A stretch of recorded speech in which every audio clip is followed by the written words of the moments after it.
Super. Bon, ben, bienvenue à tous dans cette session sur le licensing pour les nuls. Je pense que comme on vient de se le dire, c'est un sujet compliqué, donc je pense qu'on est tous, on va tous être humbles face au sujet. Il y a beaucoup de choses à dire aujourd'hui.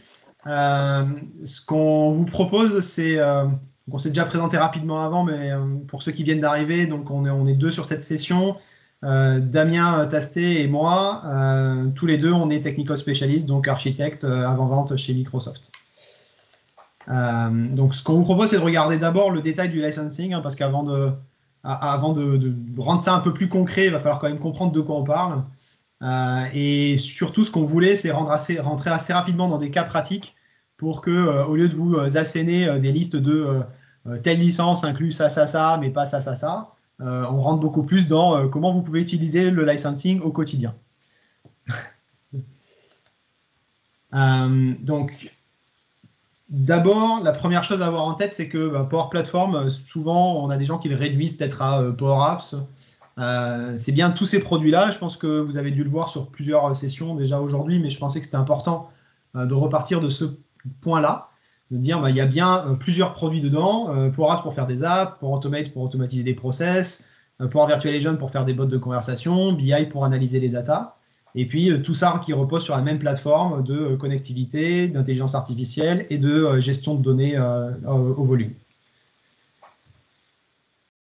Avant du coup de rentrer dans le détail de ces produits, je pense qu'il faut vraiment bien comprendre ces 4 concepts que j'ai à l'écran là sur le licensing. C'est-à-dire qu'on a déjà des différences entre les licences en fonction de la façon dont on les affecte. La première chose, c'est qu'il y a une partie des licences qui vont être user-based, donc affectées à des utilisateurs. Ça, vous allez les gérer dans le portail Office 365. Et on a une autre partie des licences qui sont plutôt des licences de capacité et qui sont gérées au niveau des environnements et donc dans le portail Power Platform Administration. À côté de ça, il y a le packaging des licences. Donc ça, c'est de la tambouille de package de produits. Mais il y a essentiellement 2 façons de le voir. Il y a des licences standalone, donc où on achète un produit seul. Et puis, il y a des cas où, à l'intérieur d'autres licences, qui n'ont peut-être pas forcément de lien direct, mais on va retrouver quelques fonctionnalités d'un produit. Donc, c'est ce qu'on va appeler le seeded. Quand vous regardez tous les documents de licensing que produit Microsoft, seeded, c'est ça que ça veut dire, c'est des capacités incluses dans des produits existants. Et du coup, la question que tout le monde se pose toujours, c'est, OK, bon, moi j'ai souvent du Office, on parle de seeded Power Apps dans Office, c'est quoi?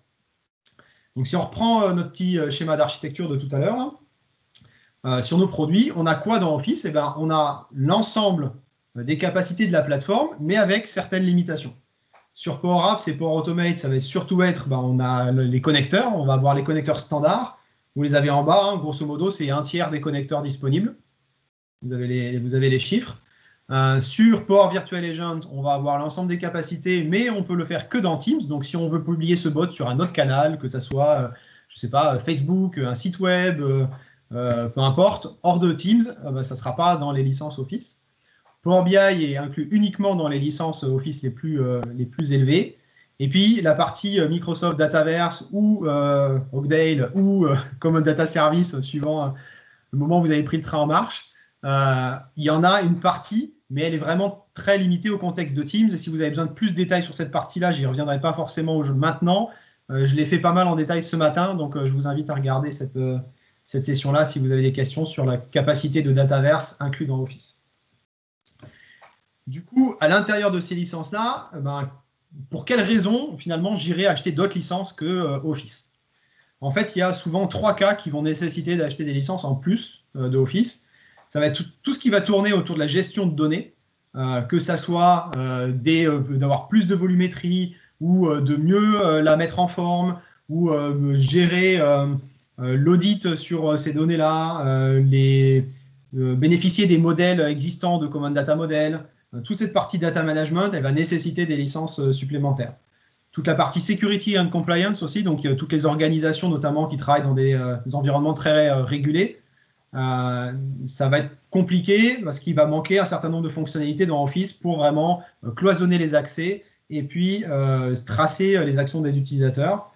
Et enfin, il y a un certain nombre de fonctionnalités avancées qui ne sont pas non plus disponibles. On le voit ici, AI Builder n'y est pas.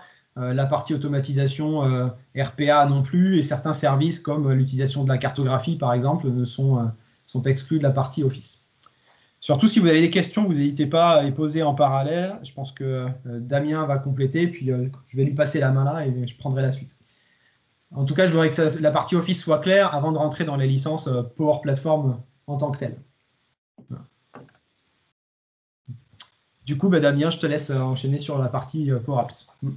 Ouais, merci Nicolas. Donc sur la partie Power Apps, donc on va retrouver vraiment deux typologies, deux types de licences. Donc la première licence qui sera basée sur les utilisateurs. Donc ce sera une licence qui sera directement affectée à un utilisateur, soit pour de la création ou soit pour de l'usage.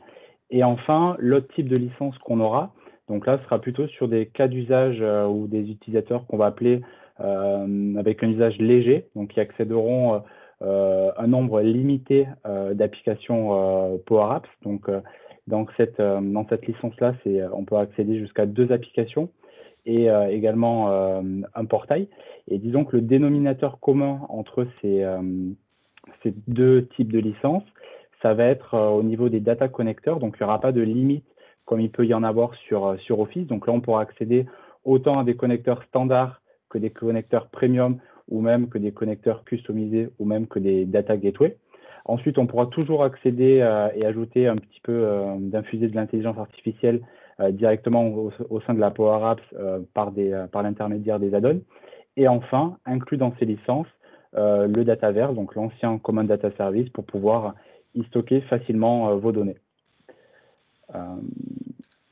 Je veux bien que tu passes à la suivante. Et également d'inclus dans ces deux licences Power Apps, donc il va y avoir un usage Power Automate qui sera inclus.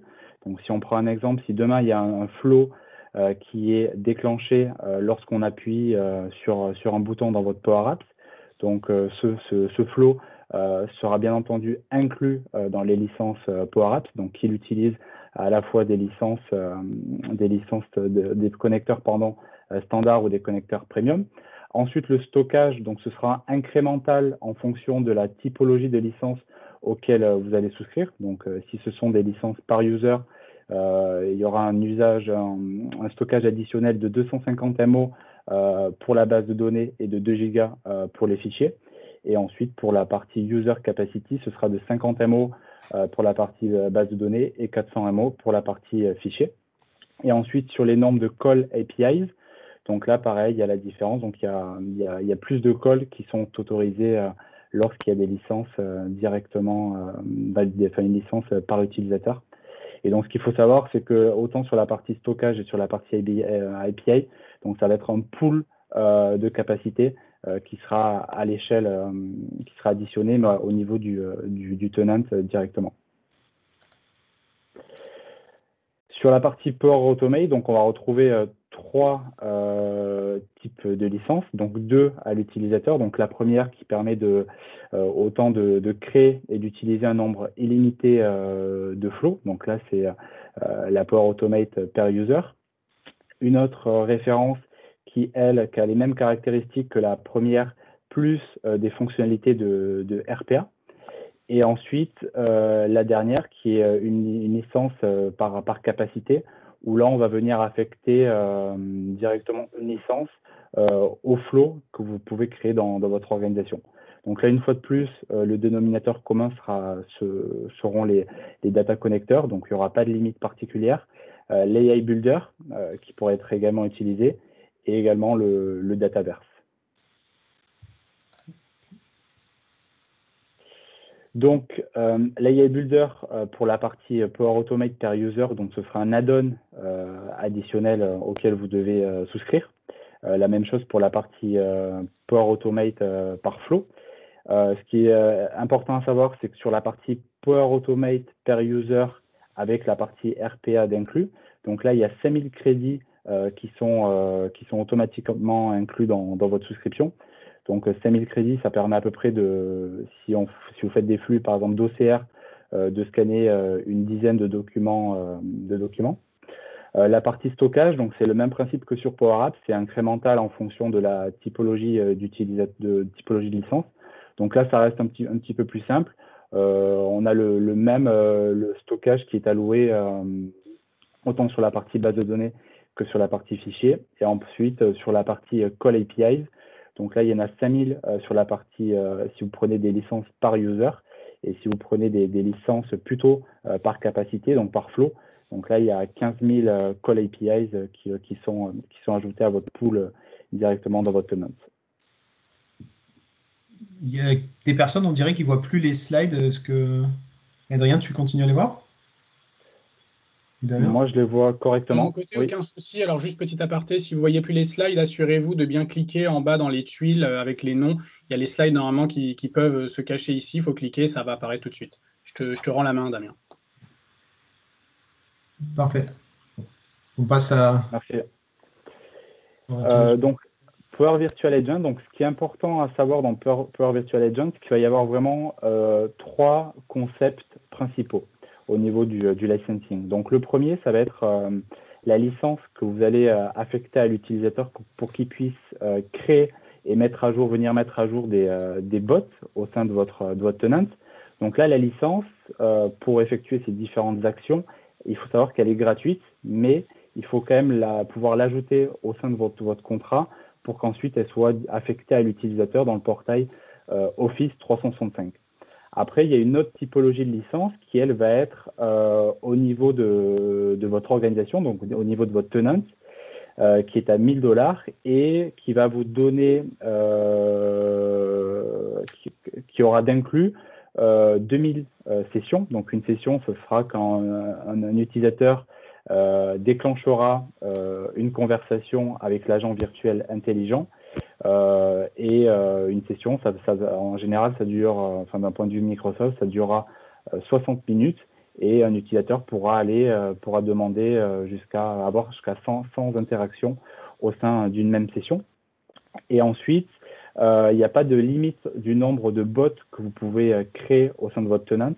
Donc, vous pouvez créer jusqu'à 1000 bots au sein de votre tenant, mais la principale limite, ce sera au niveau des sessions.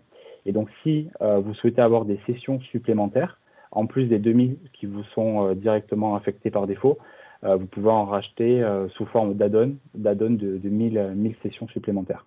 Donc là, directement dans les licences, ça va vous donner droit d'utiliser l'ensemble des connecteurs, donc autant les standards que les premium. Ça va vous donner l'option d'utiliser l'AI Builder. Et enfin, vous aurez un droit sur la base de données Dataverse.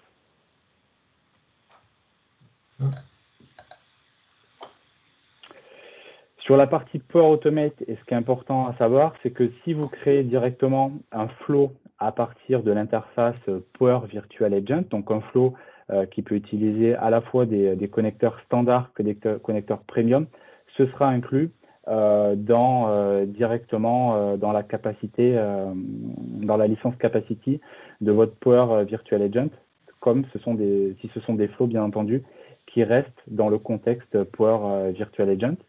Et donc, ensuite, pour la capacité, lorsque vous souscrivez à votre bot, donc là, ça vous donne bien évidemment un droit sur le Dataverse, pardon. Donc, vous aurez automatiquement 10 gigas de stockage sur la partie base de données qui vous seront alloués et 20 gigas sur la partie fichier. Et donc, comme je le disais, la limite, c'est surtout au niveau des sessions. Et après, vous pourrez créer autant de bots que vous le souhaitez. Donc, typiquement, si vous avez plusieurs filiales avec chacune des langues différentes, donc ça peut être une option. Je te laisse switcher sur la prochaine slide. Ouais. Donc du coup, comme on le voit dans la conversation là, puis aussi dans les discussions à côté, il y a beaucoup de détails qu'on ne va pas forcément regarder entièrement ici, mais on voulait au moins vous donner les clés de lecture et vous fournir ce tableau-là pour dire, là vous avez l'ensemble des informations sur une vue d'ensemble. Ça évite d'avoir à fouiller dans tous les documents. Et puis que vous pouvez compléter éventuellement avec la partie licence Power BI, parce que le licensing Power BI est un petit peu à part, même si c'est la même plateforme. Donc en gros, ça se lit assez simplement. C'est une colonne pour chaque licence. Et puis vous avez les capacités ensuite en ligne là, avec le code couleur qui vous donne un peu les produits utilisés. En plus de toutes les licences qu'on a vues là, qui sont essentiellement des licences, on va dire, standalone, il y a des licences aussi qui sont en add-on, c'est-à-dire où il faut avoir d'autres licences avant. Et ensuite, on peut venir les compléter avec des licences supplémentaires. C'est le cas de AI Builder, dont on a parlé un peu rapidement, qui permet de faire des scénarios d'AI. La notion de crédit, elle n'est pas évidente à comprendre, mais ce qu'il faut surtout retenir, je pense qu'on pourrait mettre le lien dans le slide là, c'est qu'il y a une calculette qui est fournie, sur laquelle vous pouvez indiquer les scénarios que vous voulez faire, donc je ne sais pas, le nombre de fichiers PDF que vous voulez traiter, et ça vous indiquera le nombre de crédits dont vous avez besoin. Pour Virtual Agent, on en a parlé rapidement. Les portails, ça permet de gérer l'accès externe aux données de la plateforme pour des utilisateurs que vous ne gérez pas, donc soit anonymes, soit authentifiés. Voilà, la partie RPA, si vous avez des robots qui tournent sur la partie UI Flow sur des machines virtuelles, c'est ce type de licence qu'il faut, mais c'est du add-on parce qu'il ne faut pas oublier que votre créateur, lui, il a besoin d'une licence full en plus de celle-là. Voilà. Donc c'est pour faire tourner le bot, mais pour le créer, vous en avez besoin d'une autre, c'est pour ça qu'elle est dans la catégorie add-on. Vous avez des add-ons de stockage, bien sûr, puisque tous les stockages que vous avez vus auparavant, ça peut suffire, mais des fois, on a besoin de les étendre, donc on peut les étendre ici. Même chose pour les API calls. Et puis, la partie Power BI existe aussi en add-on de capacité. Voilà. S'il y a des questions là-dessus, on les prendra à côté. Il n'y a pas de problème. Là, l'idée de ces deux tableaux, c'était surtout de vous donner les clés dans les slides qu'on partagera. Du coup, on voulait passer un petit peu de temps sur quelques tips qui sont des questions fréquentes que l'on voit chez nos clients. La première chose, c'est concernant les licences Power Apps. Moi, j'ai vu pas mal de clients qui ne savent pas trop par où commencer et qui se mélangent un peu les pinceaux dans l'ordre dans lequel il faut examiner. Il faut toujours démarrer des licences utilisateurs. Une fois qu'on a choisi vos licences utilisateurs par rapport aux clés qu'on vous a données précédemment, on calcule le stockage qu'on a obtenu et seulement après, on regarde s'il en manque par rapport aux besoins de stockage et on vient compléter avec des add-ons de stockage éventuels. Le deuxième à connaître, c'est que si vous n'avez pas de licence Power Platform, la première licence qu'on vous conseille d'acheter, c'est une licence per user. Alors, ce n'est pas parce que c'est la plus chère, mais c'est parce qu'au contraire, en fait, si vous achetez ça, vous allez avoir une capacité par défaut de la plateforme qui va être bien plus élevée que si vous achetez une per app. Si vous achetez une per app, en premier, vous aurez 1 giga de stockage par défaut, alors que si vous achetez une per user, vous en aurez 10, et au prix du giga, il vaut mieux acheter le per user d'abord et après acheter des per app.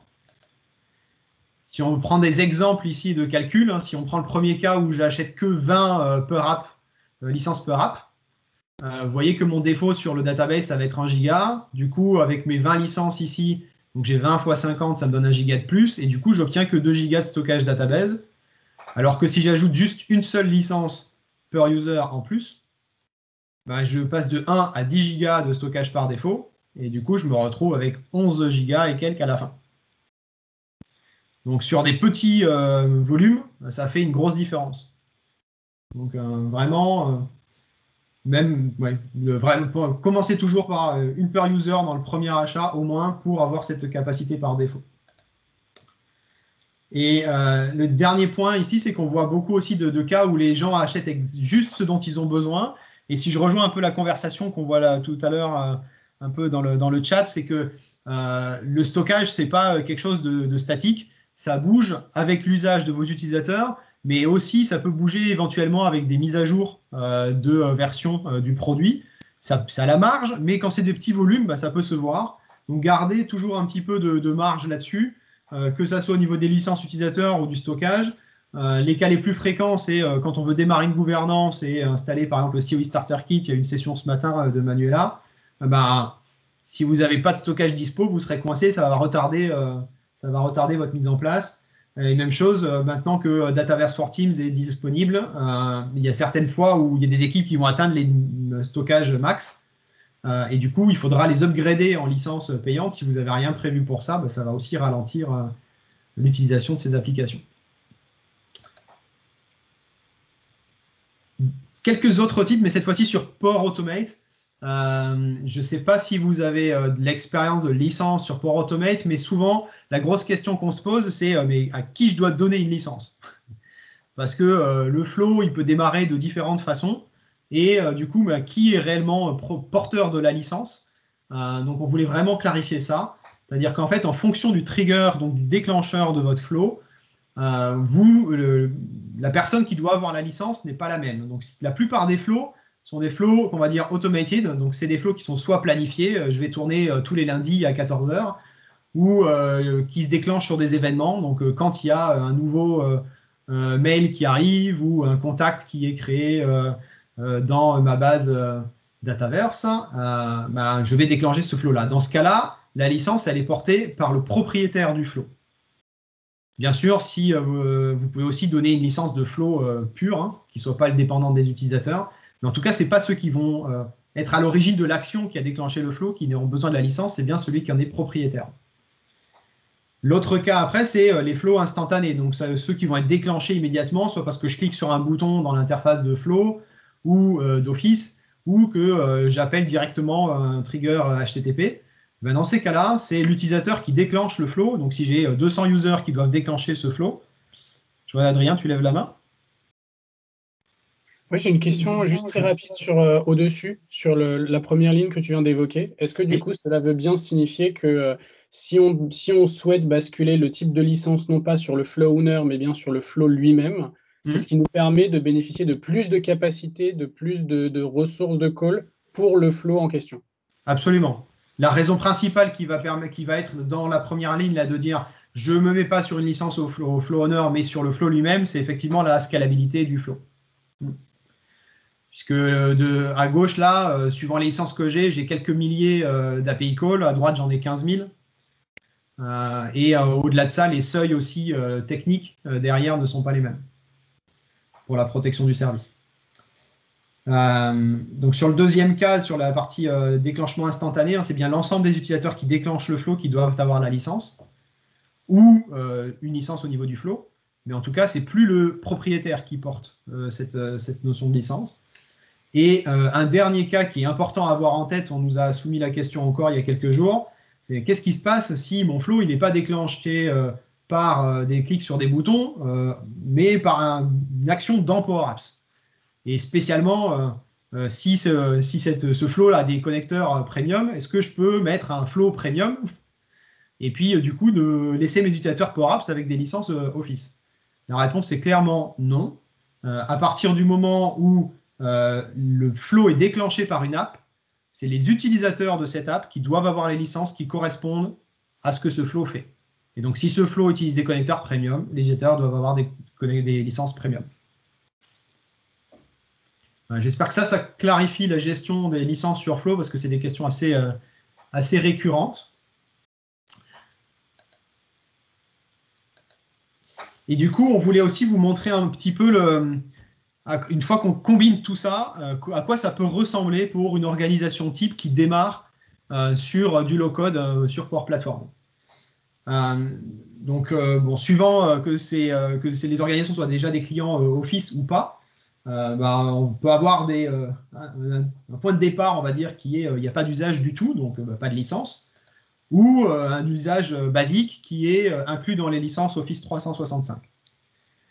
Souvent, la première marche qui vient après celle-là, c'est de dire oui, mais bon, cet usage sur Office, je veux le gouverner un peu mieux que ce qui est prévu en standard dans le produit. Notamment, on parlait du Starter Kit, ça peut être une bonne solution. Du coup, je vais avoir besoin de licences pour mes administrateurs, pas parce qu'il y a des fonctions d'admin qui le nécessitent, il ne faut pas mal comprendre ici, c'est juste parce que les utilisateurs qui doivent utiliser le kit vont avoir plein d'applications. Et comme ils ont plein d'apps, ce n'est pas très intéressant de leur donner des licences par app. Voilà, et ces applications-là ont des fonctionnalités premium. Donc la recommandation, c'est vraiment de dire les administrateurs de la plateforme doivent avoir des licences per user et de prévoir du stockage pour la stratégie d'environnement. On a eu des questions tout à l'heure sur oui, mais alors les web ressources, elles prennent une partie de ma base. Il y a d'autres choses qui prennent une partie. Oui, c'est vrai, l'usage qu'on va faire dans Office 365 va générer une certaine consommation du stockage. qui, tant qu'on reste dans Office, n'est pas facturé. Mais à partir du moment où on va commencer à vouloir gouverner puis utiliser des apps plus avancées, eh bien, effectivement, ça va rentrer dans le compte du stockage consommé par Power Platform. Donc, c'est important à ce stade-là de regarder la consommation qu'il y a dans Office. Normalement, elle est largement couverte par le stockage par défaut qui est fourni, d'où le type de tout à l'heure. Surtout, commencez par du per user. Comme ça, vous avez vos 10 Go par défaut et ça devrait couvrir largement ce que vous faites dans Office. Et puis ensuite, le stockage que vous devez prendre ici dépend de votre stratégie d'environnement. Un environnement égale 1 giga minimum. Donc, en fonction des nombres d'environnements que vous voulez créer pour accompagner vos utilisateurs, il faut le prévoir à ce stade-là. Le niveau d'après, ça peut être de dire, maintenant que j'ai ma gouvernance, je vais peut-être commencer à faire des applications un peu plus avancées avec des fonctionnalités premium. Et souvent, on a des utilisateurs qui commencent avec des licences per app à ce niveau. La grosse recommandation sur les licences per app, c'est, je ne sais pas si vous l'avez noté quand Damien l'a présenté, mais c'est des licences qui s'affectent à un environnement avant de s'affecter à un utilisateur. Et donc, la façon recommandée de les gérer, c'est de dire, vous avez un cas d'usage qui nécessite du per app, vous créez un environnement pour cette application, mettez juste l'application concernée dans cet environnement-là et affectez les par app pass à cet environnement. Et comme ça, vous êtes sûr que c'est bien les bonnes personnes qui consomment ces licences-là. Il y a du reporting plus avancé qui arrive sur les licences per app, mais il va falloir attendre encore un peu. Donc pour l'instant, la façon la plus propre de le gérer, c'est vraiment de s'appuyer sur les environnements. Ensuite, au fur et à mesure que la maturité augmente sur la partie low-code, on va probablement avoir des mélanges d'utilisateurs qui utilisent du per user et donc avec des capacités illimitées, et puis d'autres utilisateurs qui restent sur quelques apps cibles. On peut très bien le mélanger, toujours en s'appuyant sur cette stratégie de séparation par environnement, jusqu'à arriver à un stade où on a l'ensemble des utilisateurs qui sont couverts par des licences illimitées. Quand on regarde un peu l'ensemble des clients qui sont sur Power Platform aujourd'hui, clairement, on en a beaucoup qui sont encore à l'étape Office 365 ici, ou qui démarrent cette partie gouvernance. On en a certains qui ont sauté toutes les étapes intermédiaires et qui ont dit moi, je comprends très bien l'intérêt du low-code dans mon organisation et qui sont tout de suite passés de Office à des licences pour tout le monde. Ça va vraiment dépendre de l'approche que vous voulez avoir, sachant que forcément, plus il y a de volume, plus il y a du levier de négociation sur le tarif. On en parlait un peu avant de commencer. C'est ça le nerf de la guerre à la fin. Il n'y a pas de bonne ou de mauvaise façon de le faire, mais c'est juste que plus vite vous arrivez sur des volumes, plus vous aurez de capacité de négociation qui vous permettra d'étendre l'usage de la plateforme dans votre organisation. Voilà, on ne voulait pas faire trop long pour laisser de la place à des questions. Donc voilà, les slides qu'on avait prévus, c'était cela. Je ne sais pas s'il y a des questions brûlantes, mais je vais vous laisser y aller du coup. Samy, peut-être j'ai vu qu'il lève la main. Adrien aussi, allez-y.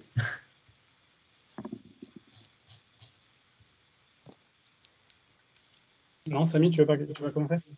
Moi, j'ai une question sur la fameuse licence qui est ajoutée au démarrage pour avoir les 10 gigas et non pas commencer avec 1 giga. Est-ce que c'est rétroactif dans le sens où si on est déjà sur un tenant qui a déjà commencé à affecter des licences, est-ce qu'on peut quand même arriver à avoir ce quota-là via désactivation, réactivation de licence? Ça, c'est la première question. Je vois la tête, donc je pense que j'ai ma réponse. Et la deuxième question, ça sera, au lieu de commencer par une licence par user plan pour avoir ces 10 gigas, si je commence par une licence non, c'était par app ou par user, je ne sais plus. Il faudrait que je regarde à nouveau le tableau. Alors, je le présente là. Donc, les per app, c'est 1 giga et les per user, c'est 10. Ok, c'est le 10 sur le per user. Ok, donc le maximum qu'on peut avoir, c'est commencer à activer une seule et unique licence pour avoir le quota des 10 gigas sur le tenant et en gros commencer à faire plus de choses que juste d'avoir 1 giga, quoi. Oui. Il y en a d'autres si on regarde les autres produits, mais comme la majorité commence plutôt par Power Apps, on l'a expliqué comme ça. Si vous voulez commencer par un autre produit, regardez la recommandation, peut-être vous pouvez la comprendre plus comme regardez bien le stockage par défaut et commencez par une licence qui vous donne le stockage par défaut maximal, parce que de toute façon, vous ne pourrez pas revenir en arrière pour répondre à ta première question. D'accord, ça c'est dommage, mais je comprends. Ok. Très bien, c'est clair pour moi. J'ai retrouvé mon micro. Oui, vas-y Samy.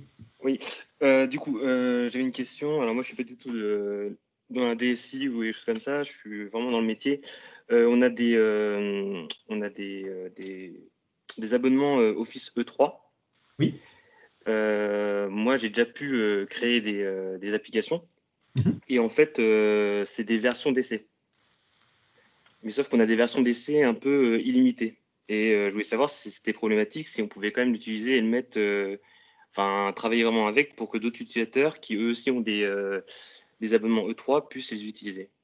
Alors en fait, dans vos licences Office, vous avez une partie des capacités qui sont incluses. Je vais revenir sur le slide qui l'explique.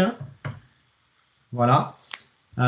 Donc, il y a deux cas de figure en fait, mais ça, il faudrait voir avec votre IT pour en être sûr. Mais ce qui est sûr, c'est que dans vos licences Office, vous avez des capacités Power Apps qui sont incluses. Après, peut-être que votre IT les a coupées. Mais ça, c'est à voir avec eux. En supposant qu'ils ne les ont pas coupées, vous avez droit à ce qui est indiqué ici, c'est-à-dire l'utilisation d'applications tant qu'elles utilisent des connecteurs standards. Donc, c'est à peu près un tiers des connecteurs disponibles. En gros, là-dedans, vous avez quoi? Vous avez tout ce qui est service Office 365, plus des services, on va dire, grand public, type Facebook, Twitter ou autre. Tout ce qui nécessite des connexions vers des bases de données, on va dire, professionnelles, que ce soit à côté Microsoft, comme du SQL ou dans la base de données de la plateforme, ou du Oracle, peu importe, du Salesforce, du ServiceNow. Tout ce qui va être ce type d'outil, c'est côté premium et ce n'est pas inclus dans les licences Office. Donc, ça va être ça la limite principale que vous avez dans les applications que vous avez aujourd'hui. Après, si vous voyez des messages de trial, c'est peut-être que l'IT a bloqué complètement les capacités d'utilisation de Power Apps inclus dans vos licences et du coup, vous déclenchez des trials. Mais alors, il faudrait regarder le détail de votre configuration pour regarder ça. Parce qu'en soi, on peut les utiliser. C'est-à-dire que j'ai déjà rattaché à des listes SharePoint, par exemple, pour travailler sur des formulaires avec Teams. Et du coup, ça marche. Mais c'est juste, ça nous met sur des versions de trial. Et du coup, est-ce que ça peut être de l'opérationnel ou il faut absolument qu'il déverrouille quelque chose? Ou on peut déjà rendre en opérationnel ce genre de choses? Enfin, le trial, ce n'est pas une solution pérenne, ça c'est sûr. Oui. Si c'est des apps que vous construisez dont vous avez besoin, discutez avec votre IT pour qu'ils activent la partie Power Apps inclus dans Office. Parce que ce que vous décrivez, que ce soit des liens vers Teams ou vers SharePoint, c'est inclus dans les connecteurs standards. Donc, c'est couvert par les licences que vous avez déjà. Oui, donc normalement, on a ces licences-là. Oui. Ok. Alors, je me permets, je vois encore deux personnes qui ont les mains levées et puis il est 45, donc je vous propose de répondre à ces deux dernières questions. Après, s'il reste des questions, Nicolas et Damien seront, je me permets, à mon avis, toujours disponibles. Vous pourrez les contacter directement, soit en direct, soit via le chit-chat. Et puis, comme ça, Nicolas et Damien, je vous laisserai traiter les dernières questions. Moi, ça me permettra de clôturer ce meeting et de lancer le suivant en récupérant le plus de personnes qui est ici. Donc, surtout, et restez bien pour les réponses à la question d'Emmanuel et d'Anaï qui a l'air d'être en attente. Et puis après, je vous expliquerai la marche à suivre pour changer de meeting. Manu, tu veux commencer? Ouais, merci Adrien. Oui, deux petites questions. La première, c'est par rapport au connecteur premium. Quand je prends une licence Power Apps, Per User ou Per App, automatiquement, c'est un système qui m'ouvre les portes de tous les connecteurs premium, en fait. Oui. Est-ce que cette ouverture au connecteur premium est valide à la fois côté Power Apps et côté Power Automate? Oui. C'est bien ce qui me semblait. Et deuxième petite question, du coup, question liée, si je prends une licence Power Automate, est-ce qu'elle aussi m'ouvre la porte de tous les premiums et auquel cas je pourrais aussi les utiliser dans Power Apps? Alors, ça, la réponse, elle est en deux morceaux. La licence Power Automate ouvre l'utilisation des connecteurs premium, oui, mais dans le cas précis où c'est lié à Power Apps, on retombe dans les petits tips qu'on avait tout à l'heure. D'accord. Ici, là, où on dit attention sur les licences Power Automate, il y a trois façons de les gérer, suivant le type de flow. Et donc, si c'est Power Apps qui déclenche le flow, on est dans la troisième catégorie en bas, là, où de toute façon, tous les utilisateurs doivent avoir les licences qui correspondent à ce que le flow fait. Donc, si c'est un flow premium, les utilisateurs doivent avoir des licences Power Apps premium. D'accord, mais on pourrait même imaginer que peut-être j'ai une licence pour Flow, pour Power Automate, qui du coup m'ouvre la porte à tous les connecteurs premium, et du coup je peux faire aussi des applications Power Apps qui n'utilisent pas forcément des flows, mais qui utilisent des connecteurs premium parce que j'ai cette licence Flow qui m'ouvre les connecteurs premium. En fait, à partir du moment où l'application Power Apps utilise de façon directe ou indirecte des connecteurs premium, les utilisateurs de l'app doivent avoir des licences premium. D'accord. Et ma deuxième petite question, c'était par rapport au stockage, au storage. Donc, si je comprends bien, la meilleure approche, c'est tel que tu le dis, par exemple, hein, dans une entreprise, que l'admin ou le gestionnaire, voilà, ils prennent une licence per user pour ouvrir ces 10 gigas, ce qui fait que potentiellement, vu qu'une base CDS, c'est à peu près 1 giga, je crois, il me semble, par environnement, enfin, je veux dire, voilà, c'est ça.